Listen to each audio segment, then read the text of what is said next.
Laruta laruta sangking yuda sang guru kula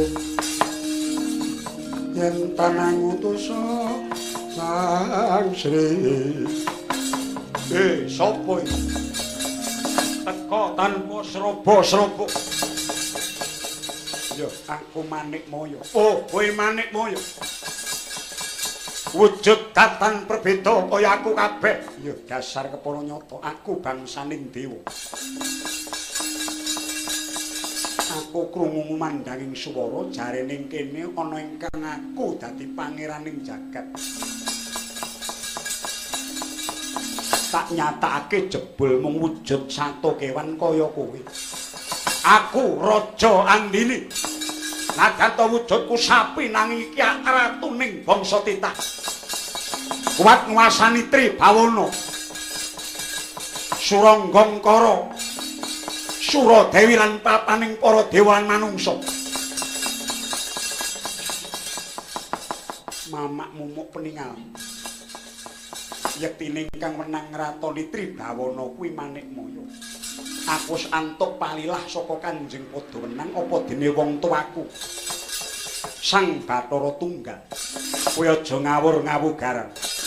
Ora keduga mbubarake papan kuwi aja takon dosamu. Apa?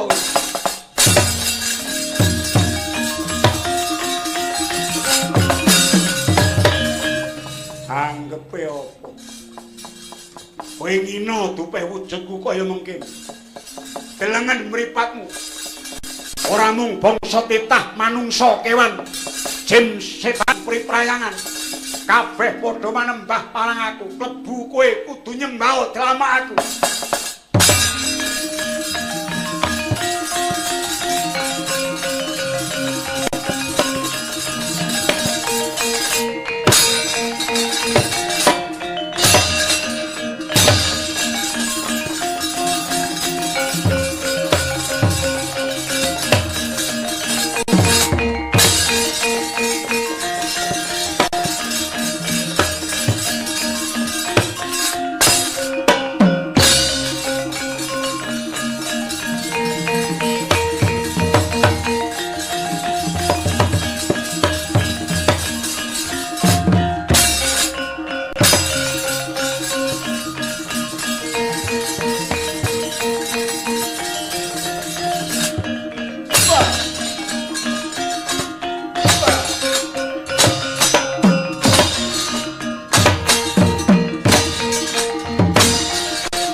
Setyo putendha mangara mrecornaning bawan Sikra Musti uning ingkang pramana jati lenggih Bathara Manik Moyo ana daya luwih ingkang mijil saking anggane anempuh kang sapi andini lumpruk kaya kabeh.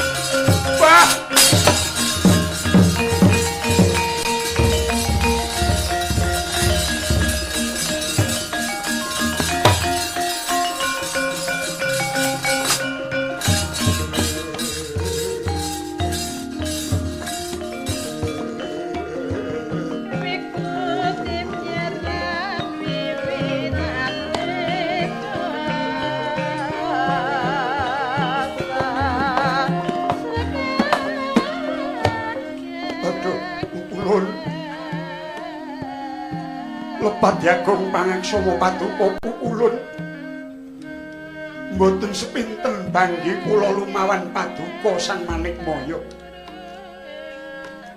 Kula pasrahaken menapa ingkang wonten ing angga kula miwah darbek kula sedaya kagungan paduka kula. Sapyandini kowe rumangsa to? Inggih, inggih Kukulun. Kowe ora bakal tak sikara nanging apa sira sanggup tak titi manjing dadi titianku? Waduh, kula nderek kepareng paduka Kukulun.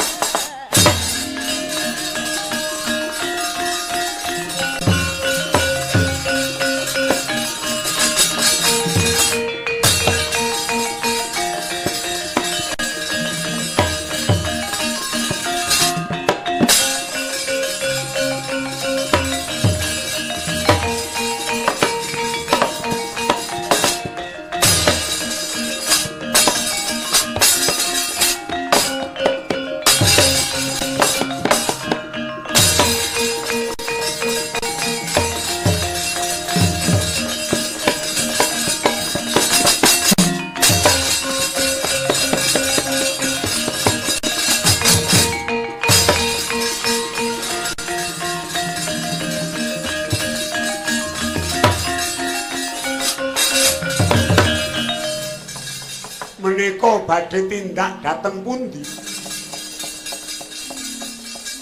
Mlaku aja kongsi mandheg lumayang ing gegana awor lan mega sumusuping himandu. Nanging menika sampun mapan wonten sakilening siyem. Saya bablas mangilen Kukulun. Menawi boten klentu menika sampun meh ngancik negari Parasu. Ora dadi baya pangapa nyata. Saya endah sesawangane yen to sinawang saka ing Dirgantara.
Ngisor iki lha kok dadi ana wong wadon turu.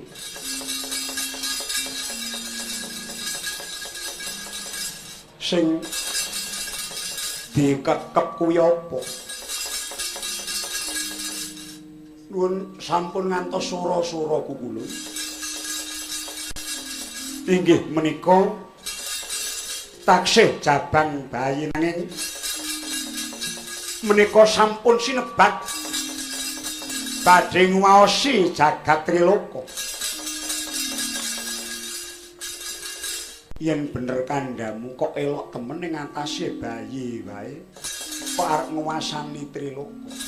Nggih. Awit menika mijil saking wanita. Mongko menika putraning Hyang Maha Agung arep nguwasani jagat kok isih semono sikile dibuntel. Nek pancen arep ngratoni jagat Triloka kudune ora kaya bayi lempoh.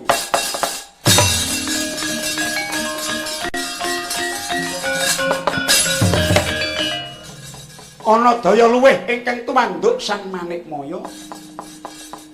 Benira wis kesluru capek apus sukune.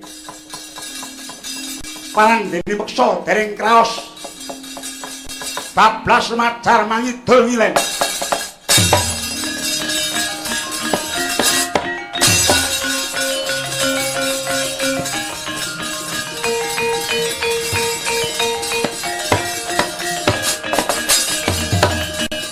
Kaya apa meneh? Kok padha rubung-rubung nanging padha sedhakep. Menika tiyang-tiyang Mesir masih duning kang sami manembah mring Allah. Allah kuwi apa? Pangeran ingkang waosi bumi langit saisinipun inggih jagat triloka. Sing nguasani jagat saisine iki aku. Pangeraning donya iku aku. Wong kok kliru temen patrape. Manembah menyang sing sinembah nggone Allah ki ana ngene. Kacarios mboten papan lan mboten dunung kuwi wong kumpruk. Ngono kok direwangi sedhakep tangane. Kesiku Sang Bathara Manikmaya.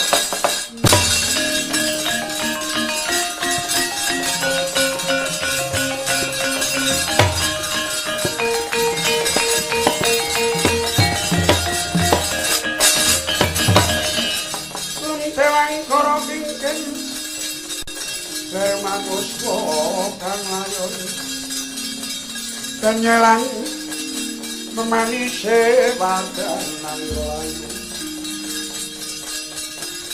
kumel kucamrah maratani marang hari-hari pun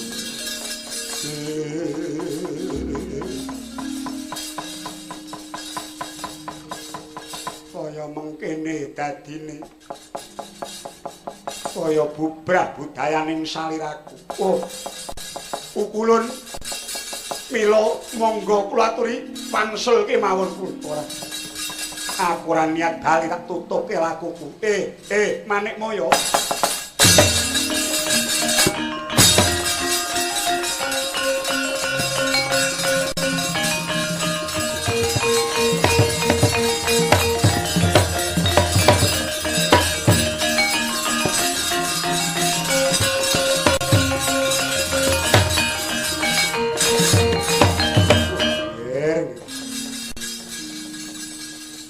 Tak cekeli pangaribawa lan pangwasa nanging jebul kowe lali Purwoduksina. Sira ngetokake kekendelan tanpa nganggo petung. Aduh Rama Pukulun. Tanganmu dadi pampat. Sukumu apus. Kowe undu-unduane Manikmaya kowe bali yo.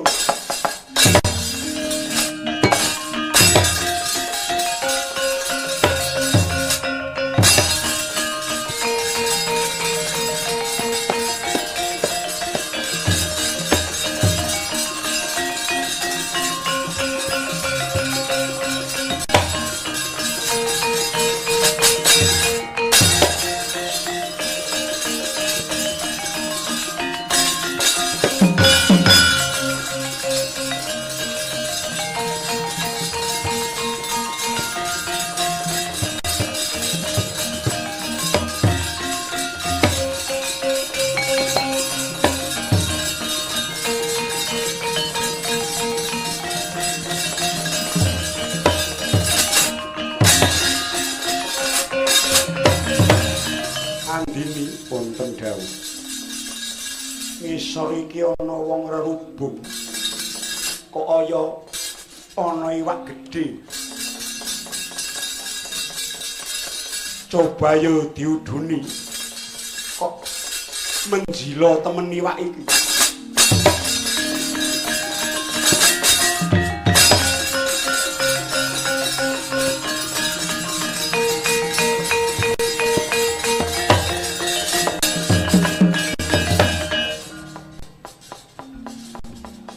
Nuwun sewu. Panjenengan mika bangsane menapa? Iki bangsane apa, Cok? Mara-mara kok mak bedunduk. Apa iki? Kok kek jem-jem. Ulun Dewa, Ulun Bathara Manikmaya. Kisana iki iwak apa? Menawi ingkang sami mestani menika ulam tirbah. Iki iwak tirbah arep mbok kapake. Lho nggih mboten ngertos wong. Kula wonten ing pedhen lajengipun geret-geret sesarengan. Nanging jebul sami boten kiyat labet saking agenging ulam. Sedyaning rencang-rencang kula menika badhe dipun urak. Badhe dipun iris-iris. Yen kowe mangan iwak iki bakal wareg selawase. Nanging coba kowe semingkira. Paduka badhe menapa? Iwak iki tak purbani. Ora pati nduga mono. Elok temen cahyane iwak iki ana apane.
Siraiku sapa sang ayu menawi dangu kula atmajanipun Sudagar Umaran saking nagari Persi inggih tanah Parasu nami kula pun Umayi Paduka menika sinten Ulun Bathara Manikmaya nganti kami tenggengen nggonku Mas padhakake awit saka pamulunira ingkang sumunar. Umayi kula nedha nrimah dene kula sampun tinulungan dening Paduka Pukulun. Iya. Berani nyatane kasulistyanira ingkang jagat tanpa timbang. Ulun rumangsa bungah dene bisa sapatemon kelawan sira wong ayu. Nadyan sira iku jejering manungsa lumrah kesandangan raga lan sirat majaning Sudagar Umaran ing tanah Parasu. Upamata ana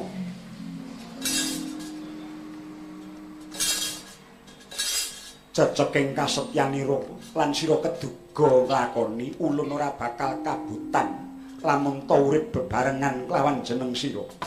Bumi gonjing langit keklak berkincanging sang mawe gandrung leget yasing sang Dewi Umayi yektine anggenira klana brata nganti den untal iwak tirbah ingkang jati-jatine uga wis kadunungan kalpika. Ewoh oyeng pambudi datak sakoling mangke tan muruh saka mbuh-mbuh sangkane praptaning kang paman sang Iskandar Muda.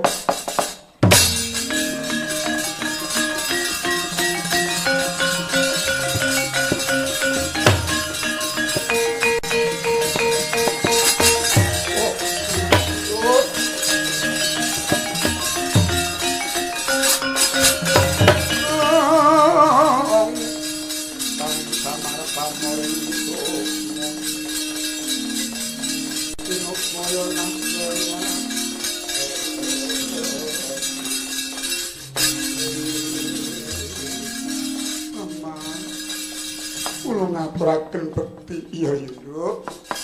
Aja gawe bingunge wong tuwa yo. Ayo tak kanthi bali Umayi.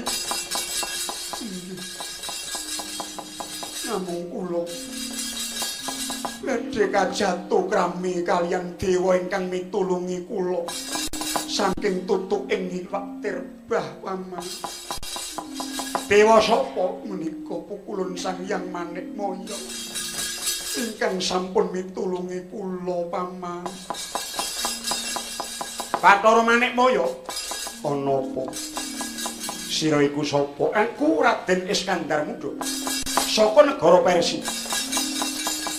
Sira kepengin jatuh krama kelawan atmajaku. Iya, lamun to keduga lan wong tuane nglilani apa ingkang dadi pangajapku bakal tak ajak urip bebarengan. Mbah kepiye mengko dadine nanging bocah iki ana sing duwe nadyan to bocah upama gelem nanging wong tuane urung karuan oleh.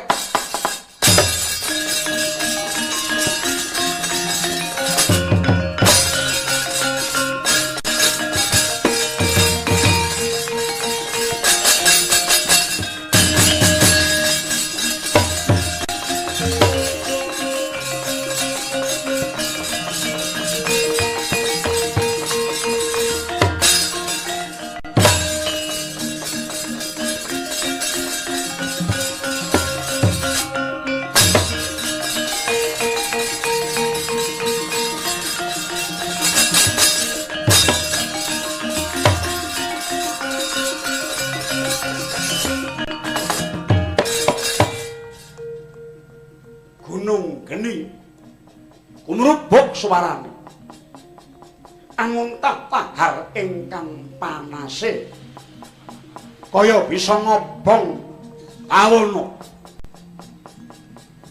gugus kumendeng dedel ngayuh langit nerajan tanem tuwa geseng dadi awu pating jlerit rerelungan ingkang samya ngungsi urip parandene ana wewujudan Satya Muda ingkang mijil saking telenging dahana murup.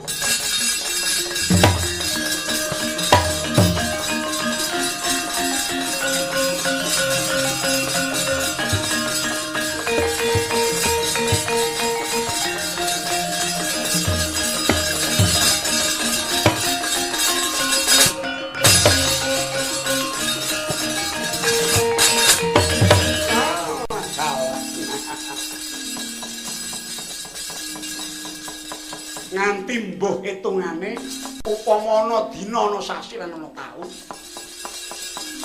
ning nyatane aku kaeden kaparing mbah lan leluhurku kabeh aku ora kobong dadi awu malah kapara sentosa kiraku pantes lamun aku atmaja ingkang tinemu tuwa dhewe lamun aku ingkang kudu kuwasa.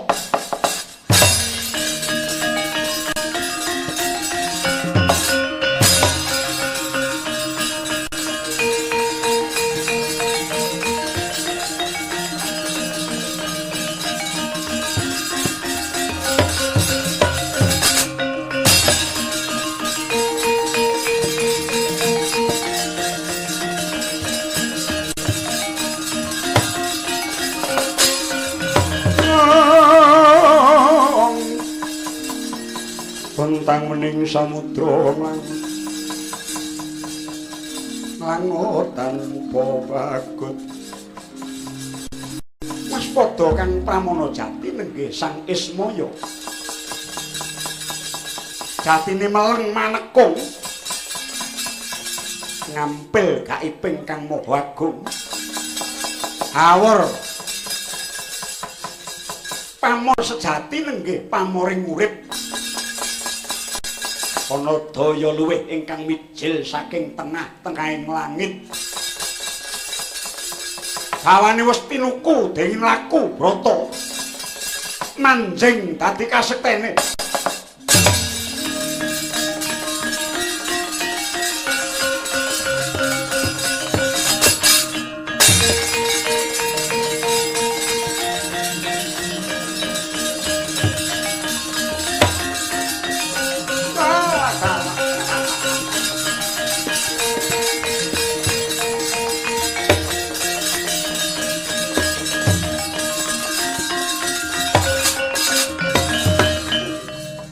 Budi Adik. Ismaya, iya Kakang Tejomaya. Bektiku wae katur. Iya, iya. Katon sumunar cahyane Kakang Tejomaya. Kaya darbe daya luwih. Iya. Pancen kepara nyata mengkono. Bareng aku mundi dawuh Kanjeng Rama Tunggal. Aku mertapa ana jroning gunung geni. Ya Gunung Candra Geni. Katarima tapaku aku ora mati, aku ora lebur dadi ndek. Amun-amun nanging aku malah wiwit santosa, santosa lan santosa.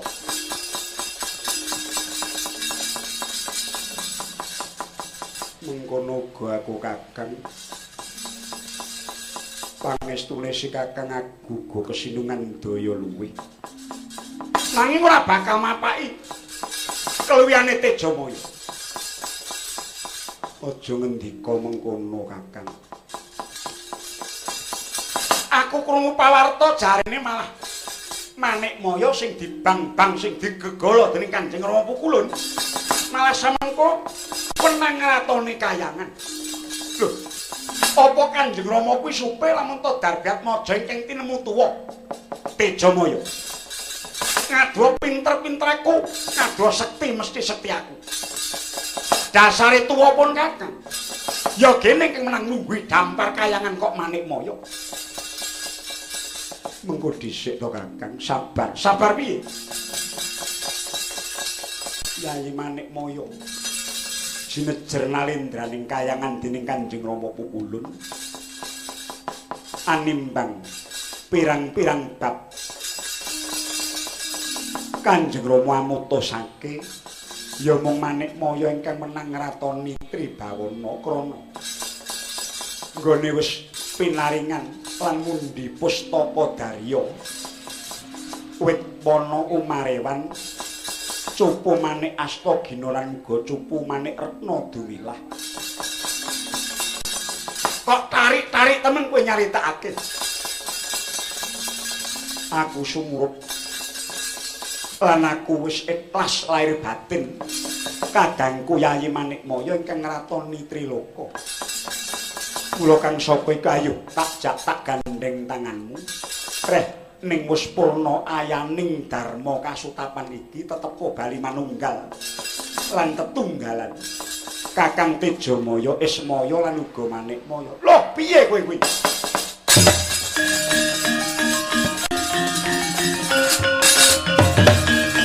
Penak temen nanggepmu. Aku ora trima. Tiwas tanpa kendhat bon kumudi kasekten digodhog ana jroning kawah limurut Gunung Candra Geni. Tibaning padha bareng aku duwe keluwihan. Panguwasa kayangan malah diparingke menyang Manikmaya. Anggepe apa? Ndi menungsane?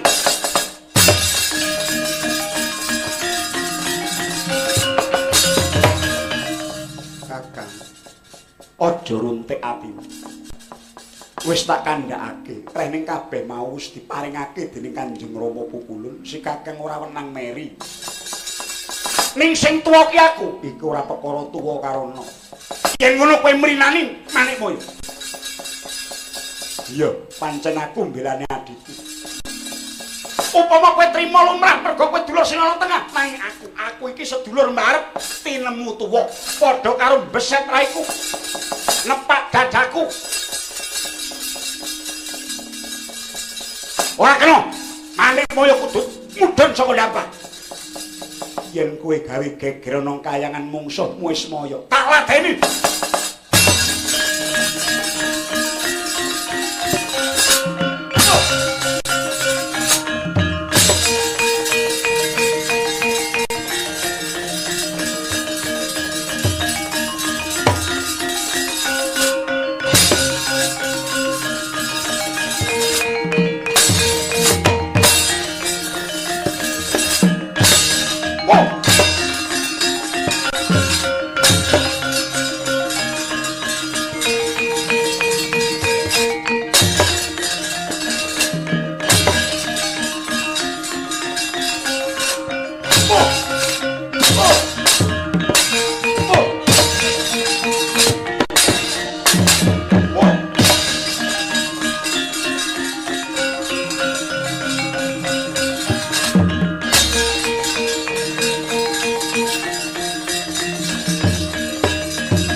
gunjing langit kelap-kelap katon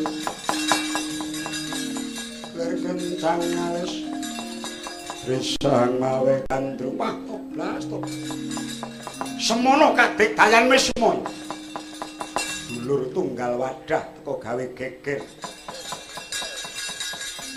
tumplaken kaseten mangsa ngungkulana sedulurmu tuwa kowe ngajak apa Kakang Tejamaya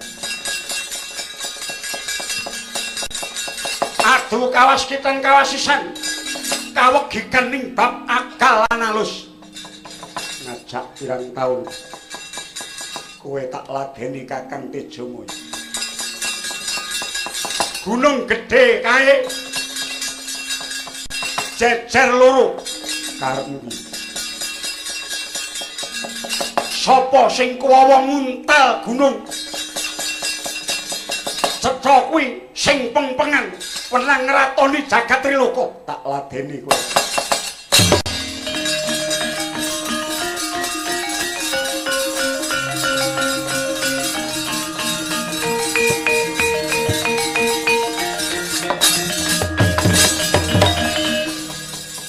waswading cipta Risang Tejamaya Ardi Mandara ing ngagenge kagila-gila ngrangsang langit pucuking gantol mega sinabeting daya luwih ingkang mijil saking anggane Sang Tejamaya anyemplunging tutuk bubrah butayaning anggo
untune ilang karek lambe nyomat iya mending kena nggo nglamuti ora jadi ya gununge ora metu mandhek ana weteng genduk remene prembelane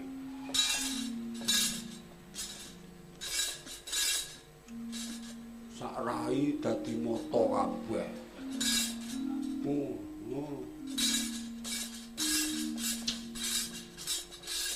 kepiye arep awor sapa upama aku matur Rama Pukulun ya mung tiwas nampa duka ya Ismaya sing adil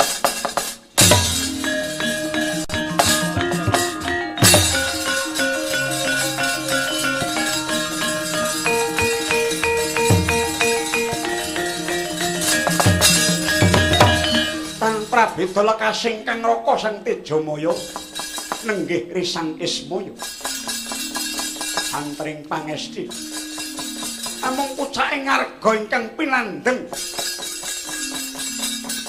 kebat kaya kilat bedol gununge manjing tutuke Sang Ismaya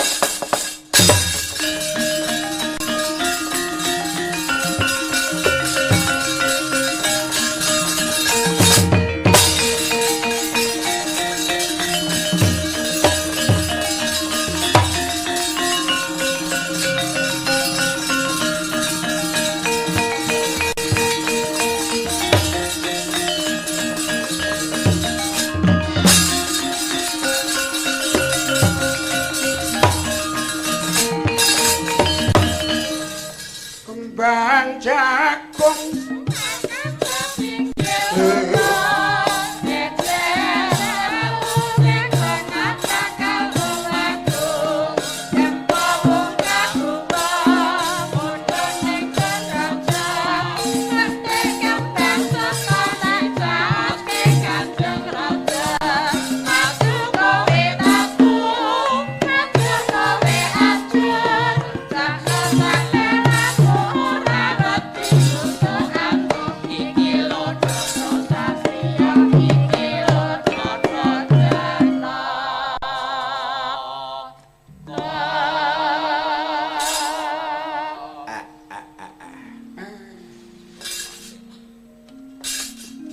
cangkemku ora suwek nanging bokongku sing imbuh.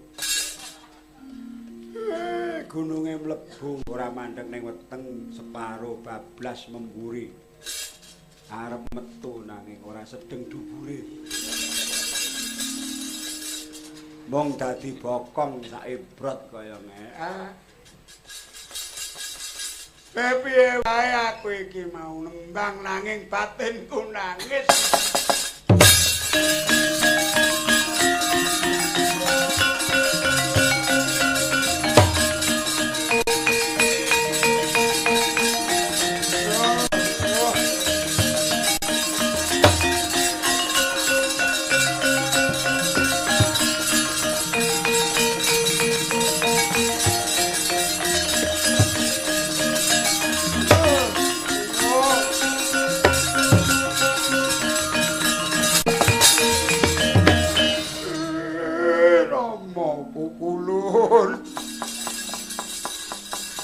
Kula nyuwun pangapunten Rama.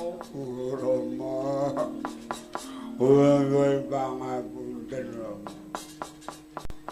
Tejamaya lan Siraismaya. Ingkang salah kedaden ora mung sira, adimu Manikmaya uga mengko. Dadi tegese anak telu bubrah. Wujute Manikmaya dadi apus sikile.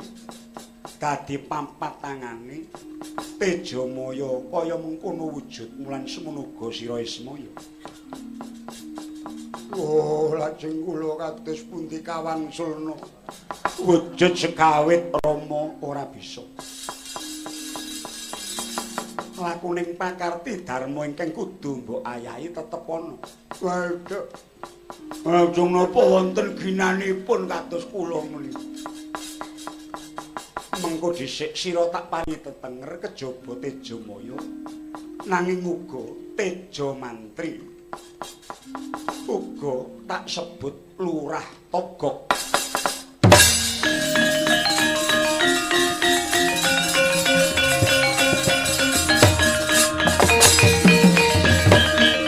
Ismaya kula Rama kowe aja nangis ora cukup lan ora bakal rampung mbok tangisi. Sira tak paringi tetenger Bathara Samara ya Bathara Semar ya Kyai Badranaya ngaturaken panuwun. Tejamaya kula wonten dawuh kowe ora kena mapan ning jagat sunya kuwi.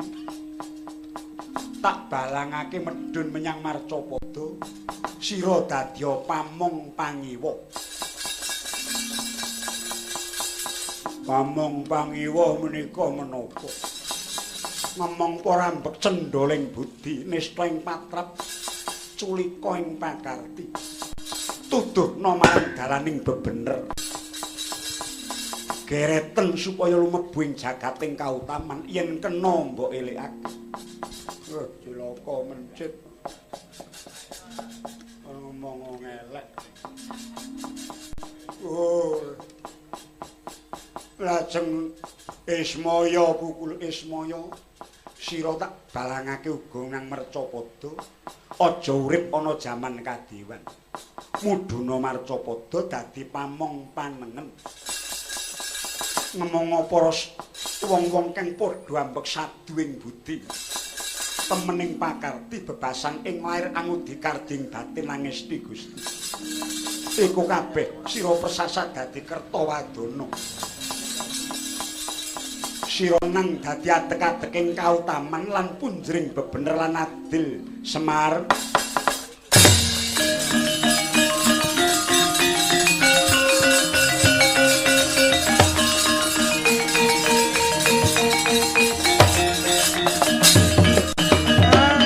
Inggih sendika ngestaken dawuh. Nanging upami kula semaya ngoten dos. Semaya kuwi mboten sak menika awit sak mangke dumugi mriki rumiyin kemawon.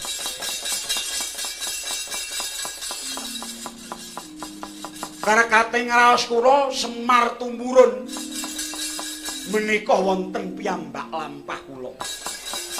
Manggung.